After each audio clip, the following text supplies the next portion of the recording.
हमारे पार्टी के प्रदेश के मीडिया प्रभारी जो धर्मशाला से हैं राकेश शर्मा जी और सह प्रभारी करण नंदा जी उपस्थित हैं। और आप सब जानते हैं कि शिमला नगर निगम का चुनाव चला है, पीछे रखना। उसी दृष्टि से आपके साथ बातचीत करने के लिए आज की इस प्रेस वार्ता का आयोजन किया है। भारतीय जनता पार्टी का मानना है कि वर्तमान कांग्रेस सरकार एक धोखेबाज सरकार है, क्योंकि इस सरकार ने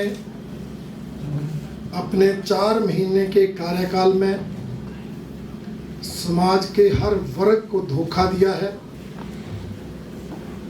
पिछले विधानसभा चुनाव के समय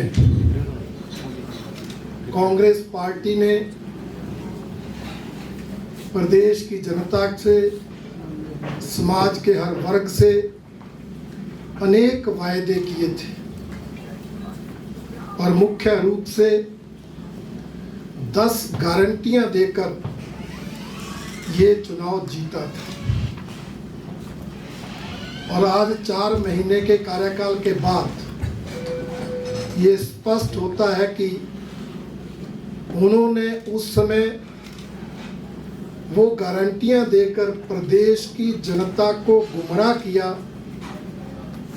प्रदेश की जनता को गुमराह करके वो चुनाव जीता और सत्ता में आने पर हर वर्ग के साथ धोखा किया। आप भी जानते हैं, उन्होंने पहली गारंटी कर्मचारियों को दी, सरकार बनेगी पहली ही कैबिनेट में ओपीएस लागू करेंगे। 4 महीने बीत जाने के बाद भी ओपीएस लागू करने की अधिसूचना ही जारी हुई है, अभी किसी को ओपीएस मिलना शुरू नहीं हुआ। कर्मचारियों को कहा कि जो डीए ड्यू है 11% डीए सरकार में आने पर देंगे, उसमें भी 3% डीए की मात्र घोषणा की, अभी तक उसकी नोटिफिकेशन जारी नहीं हुई। इस तरह से प्रदेश के कर्मचारियों के साथ इस सरकार ने धोखा किया। दूसरी गारंटी, प्रदेश की महिला शक्ति को 18 साल से ऊपर की हर महिला को 1500 रुपये हर महीने देंगे, महिला सम्मान निधि के रूप में देंगे। एक परिवार में 2 महिलाएं होंगी, दोनों को देंगे, 3 होंगी, तीनों को देंगे, 4 होंगी, चारों को देंगे और पहली ही कैबिनेट से देंगे। और आज 4 महीने बाद 18 से 60 साल तक की किसी भी महिला को राशि तो क्या मिलनी, राशि देने की घोषणा भी नहीं की। और जो बजट में कहा वो 60 से 70 साल के बीच की महिलाओं को जो सामाजिक सुरक्षा पेंशन 1000 और 1150 मिलती थी, उसी को 1500 किया जाएगा।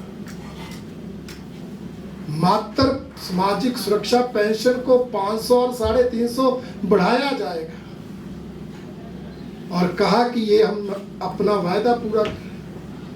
तो ये प्रदेश की माताओं बहनों के साथ, महिला के साथ धोखा है कि जो कहा वो किया ही नहीं। सामाजिक सुरक्षा पेंशन में ही थोड़ी सी राशि बढ़ाकर महिलाओं को धोखा देने का काम भी इस सरकार ने इन 4 महीनों में किया। इसी तरह से प्रदेश के युवा वर्ग को कहा कि हम 5 लाख युवाओं को नौकरी देंगे। सरकार बनी तो पहले कहा नौकरी नहीं, रोजगार देंगे, फिर कहा चरणबद्ध ढंग से देंगे और अभी नौकरी और रोजगार देने की बात तो दूर, जिनके पास नौकरियां थी उनकी नौकरियां छीनने का काम 4 महीनों में हुआ।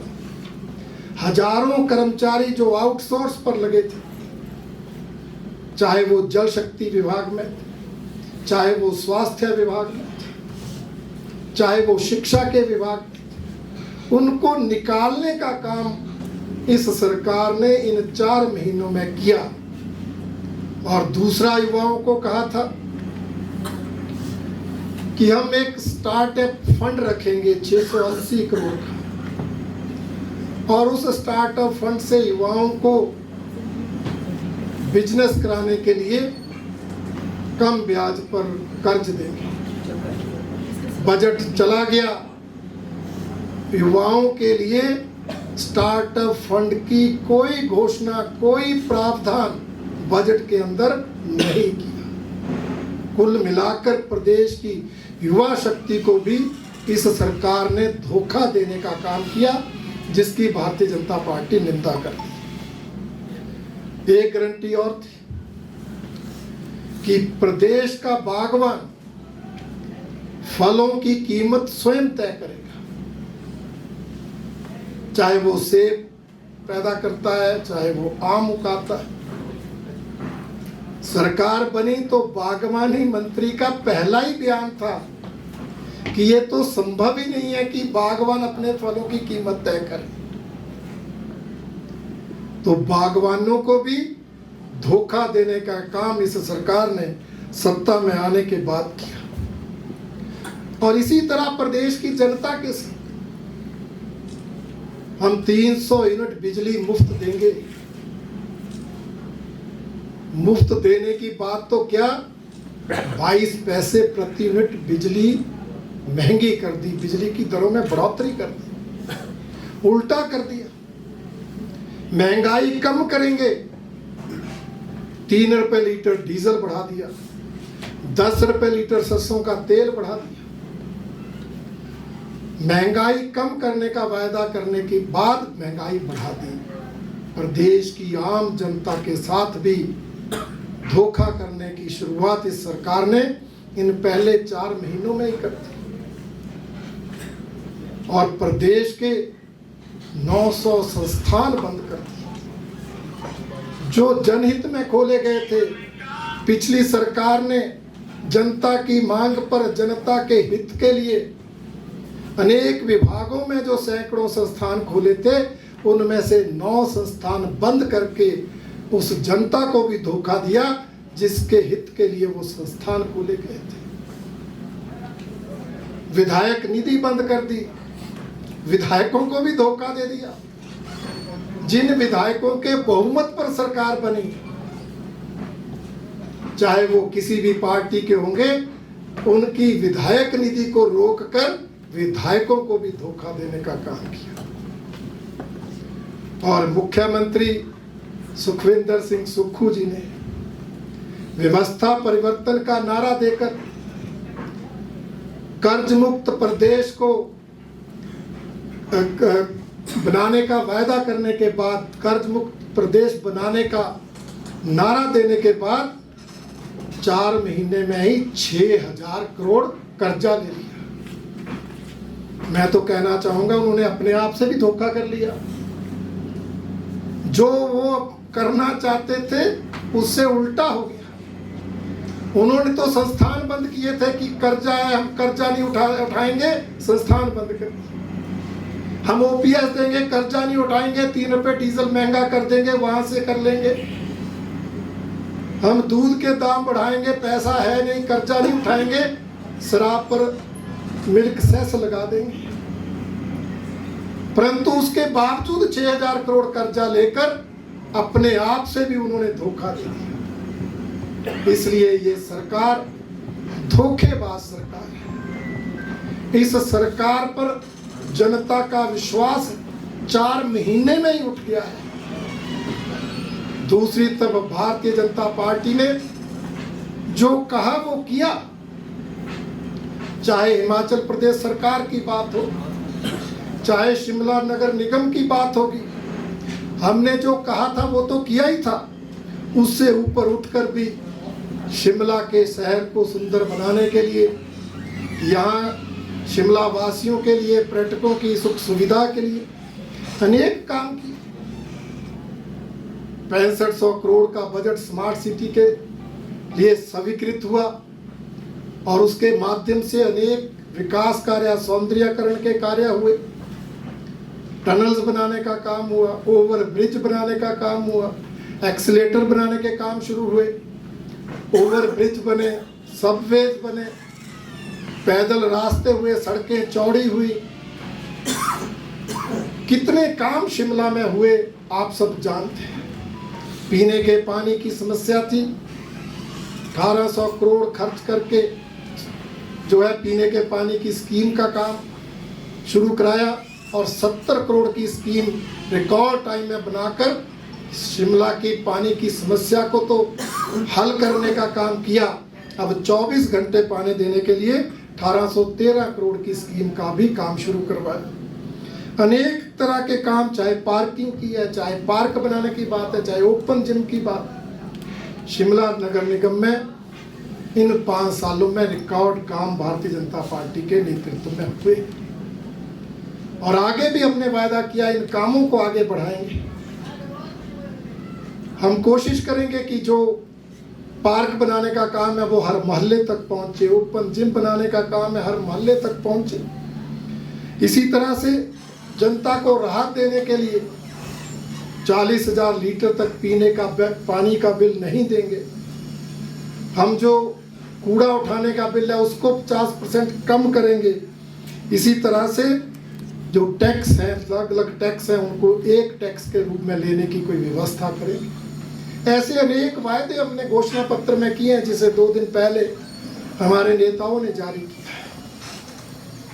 और हम कहना चाहेंगे जब हमने पहले किया है तो अब भी करेंगे। जनता इस पर विश्वास करेगी। मुझे पता लगा कांग्रेस पार्टी 4 बजे घोषणा पत्र जारी करेगी, परंतु वो उसी तरह के वायदे करेंगे, उसी तरह की गारंटियां देंगे जनता को गुमराह करने वाले। उनके प्रदेश सरकार में आके भी उन्होंने जनता से धोखा किया, अपनी झूठी गारंटियां दी, किसी गारंटी को समयबद्ध पूरा नहीं किया।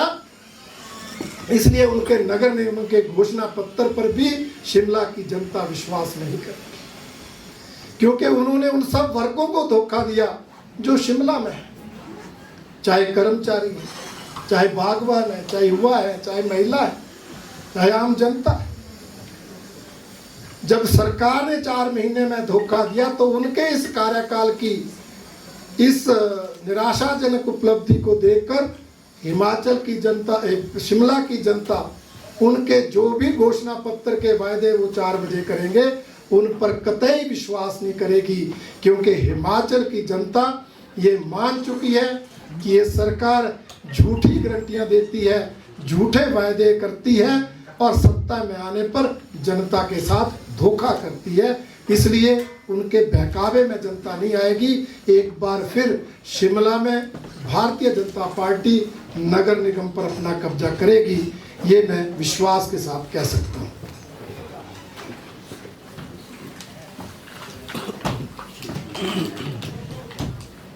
आपने कोई बात करनी हो तो कर सकते हैं। डीए की बात की, डीए 3% देगा, 11% दे रहा था। ये तो सरकार कह रही थी पेंडिंग है, हमारे तो लाइबिलिटीज बहुत ज़्यादा है, जयराम सरकार के समय का पेंडिंग। नहीं, लाइबिलिटीज भी सरकारों के साथ चलती हैं और जो काम किए वो भी सरकारों के साथ चलते हैं। बहुत सी ऐसी योजनाएं जिनका बजट अभी तक भी सरकार के पास पड़ा है, तो ये तो चलता है। पर उन्होंने तो कहा था ना चुनाव में कि हम आएंगे तो आपके जो भी ड्यूज हैं वो पूरा देंगे, जो भी डीए पेंडिंग है वो देंगे। तो 3% की घोषणा है, अभी तक दिया नहीं। कांग्रेस कह रही है कि 40,000 लीटर पानी देने की अपनी बात कही है, वो तो उसका नगर निगम अगर भाजपा की बनती है तो सरकार से इसकी अनुमति लेनी पड़ेगी। जब हम उसको नहीं करेंगे तो भाजपा का किस तरह में जो है वायदे करेगी।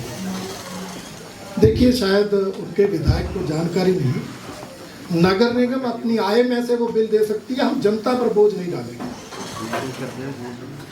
जैसे रेगुलेटरी कमीशन बिजली के बिल बढ़ाता है, सरकार बिजली बोर्ड को अपनी ओर से जो है वो सब्सिडी कह दीजिए या वो जो भी राशि है वो दे देती है, जनता पर बिजली के बिल नहीं बढ़ाती।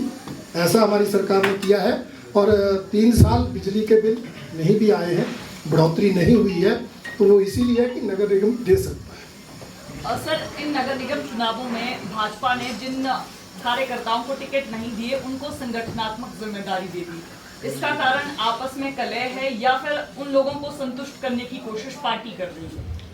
नहीं, देखिए कई जगह ऐसा होता है कि कई कार्यकर्ता इस योग्यता के होते हैं कि वो नगर निगम में पार्षद का चुनाव लड़ सकते हैं, टिकट हम एक को दे सकते हैं, परंतु जो बाकी रहे उनकी योग्यता का, उनकी क्षमता का उपयोग कहीं और करें, इसलिए उनको संगठन में जिम्मेवारी दी गई है ताकि सभी कार्यकर्ता एकजुट होकर हमारे उम्मीदवारों को जिताएं।